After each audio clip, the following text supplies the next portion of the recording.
Bonjour, je suis Sophia Ama, guérisseuse et thérapeute énergéticienne. Aujourd'hui, nous allons découvrir ensemble les significations des chemins de vie 11, 22 et 33, qui sont des maîtres nombres en numérologie karmique tibétaine.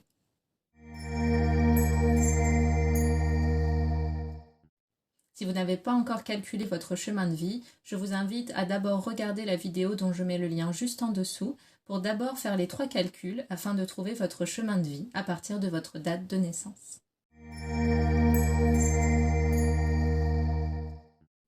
Aujourd'hui, nous allons évoquer uniquement l'expression harmonieuse de chacun de ces chemins de vie. En effet, pour chaque chemin, et c'est des choses que nous évoquons et analysons ensemble lorsque nous faisons votre thème complet en séance, il y a aussi 2 autres nuances. Il y a l'expression en manque de votre chemin de vie et il y a l'expression en excès de votre chemin de vie. Donc si vous ne vous reconnaissez pas totalement dans l'interprétation qui va être donnée là, cela peut être normal, cela peut vouloir dire que vous êtes plutôt dans une des 2 autres expressions du chemin actuellement et que vous cheminez vers un équilibre beaucoup plus important entre votre masculin et votre féminin et la manière dont ils prennent leur place sur ce chemin. Si vous avez un maître nombre comme chemin de vie, c'est-à-dire 11, 22 ou 33, cela révèle que vous avez une connexion toute particulière avec les mondes d'en haut.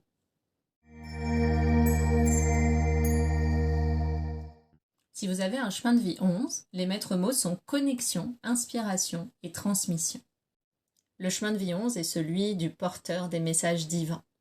Si votre chemin de vie 11 est exprimé harmonieusement, vous êtes un peu le médium, le chaman, le messager des dieux, celui ou celle qui est conscient ou consciente de l'importance de sa mission de messager. Et avec conscience et honnêteté, vous allez chercher par tous les moyens à transmettre les informations qui vous viennent. Non pas seulement de manière intuitive, mais aussi de manière éthique, parce que ces messages qui touchent votre cœur et qui vous sont donnés vous traversent pour être délivrés sans jamais être modifiés. C'est un aspect qui est très important dans le chemin de vie 11. Si vous êtes un chemin de vie 11, vous allez être plutôt de nature intelligente, intuitive, inspirée. Et dans l'expression harmonieuse du chemin de vie 11, vous allez plutôt avoir tendance à avoir une humilité naturelle, sans excès, mais de manière à pouvoir opérer cette mission d'une manière saine, dans laquelle finalement vous savez presque vous effacer en tant que personne pour faire simplement cette mission de canal, de transmetteur, qui ne modifie rien et surtout qui fait les choses avec une grande intégrité vis-à-vis des autres. Si vous avez un chemin de vie en 22, les maîtres mots sont architecture du sacré, ouverture de voie, maîtrise d'œuvre. Le chemin de vie 22, c'est le puissant bâtisseur, ouvreur de voie. Le chemin de vie 22 correspond à tous ces êtres au fil de l'humanité qui sont venus construire les cathédrales, les pyramides, des grandes inventions scientifiques, des grands systèmes philosophiques ou religieux pour contribuer à l'avancée de l'humanité.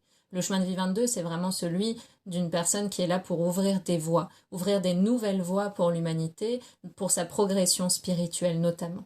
C'est quelqu'un qui a naturellement une grande sagesse et qui est facilement maître de lui, maître de son destin, qui sait ce qu'il est venu faire et qui sait allier l'aspect spirituel à quelque chose de très concret et pratique, car c'est vraiment un bâtisseur, quelqu'un qui construit, quelqu'un qui rend concret ou concrète des nouvelles manière de découvrir notre nature spirituelle et qui contribue à l'avancée de l'humanité à travers vraiment la création, la fabrication ou la mise en place de systèmes, que ce soit des systèmes de pensée ou des systèmes que l'on peut vraiment utiliser avec notre corps humain.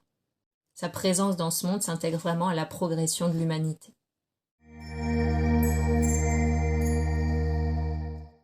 Si vous avez un chemin de vie 33, les maîtres mots sont spiritualité, ouverture de conscience, illumination. C'est un chemin de vie qui est encore très rare sur Terre, tant il est relié à des activités qui sont très très hautes au niveau spirituel. Ce sont les guides, les veilleurs, les protecteurs de la lumière. Le chemin de vie 33, c'est celui du guide inspiré, du veilleur. Une personne avec un chemin de vie 33, comme vous peut-être, a déjà réalisé ce qu'on appelle les 4 incommensurables dans le bouddhisme, c'est-à-dire l'amour, la compassion, l'empathie et l'équanimité. Cela peut être un maître incarné ou en tout cas un être de lumière qui va se vouer totalement au bonheur des autres, et qui va dédier sa vie au bonheur collectif de l'humanité, dédier chacune de ses activités, chaque acte, chaque parole, chaque pensée au bonheur des êtres, au bonheur de l'humanité. C'est ce qu'on appelle dans le bouddhisme un bodhisattva.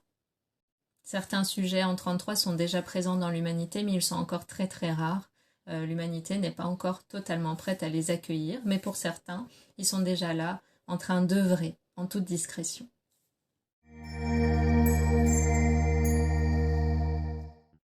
Le chemin de vie est un paramètre qui est un point de départ dans votre thème de numérologie karmique tibétaine, mais il y a énormément de paramètres que nous pouvons analyser ensemble en séance. Si vous vous sentez appelé à découvrir un peu les secrets de votre incarnation, mais aussi des contours et des aspects très concrets que vous avez pour le moment eu du mal à lire et à comprendre sur votre chemin, n'hésitez pas à me rejoindre en séance Karma, qui est une séance qui dure 2 heures et dans laquelle, en visio et par téléphone, nous allons pouvoir prendre le temps de décortiquer spécifiquement votre chemin de vie avec la résonance de votre date de naissance dans un premier temps, mais aussi en deuxième partie, la résonance de vos prénoms et noms de naissance et les vibrations cachées derrière chaque lettre qui, elles aussi, vont nous donner des informations très précieuses sur vos défis, vos forces, votre potentiel karma, les différentes missions sur votre chemin, les grands cycles, apogées et apprentissages, que ce soit spirituel ou autre, sur le chemin que vous vous êtes choisi.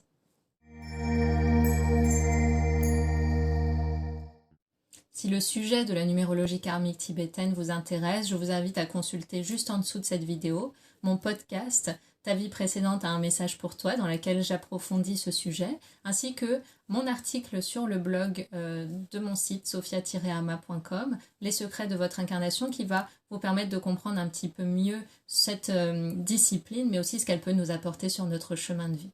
Je vous remercie pour votre présence aujourd'hui, je vous souhaite plein de bonheur et je vous dis à bientôt.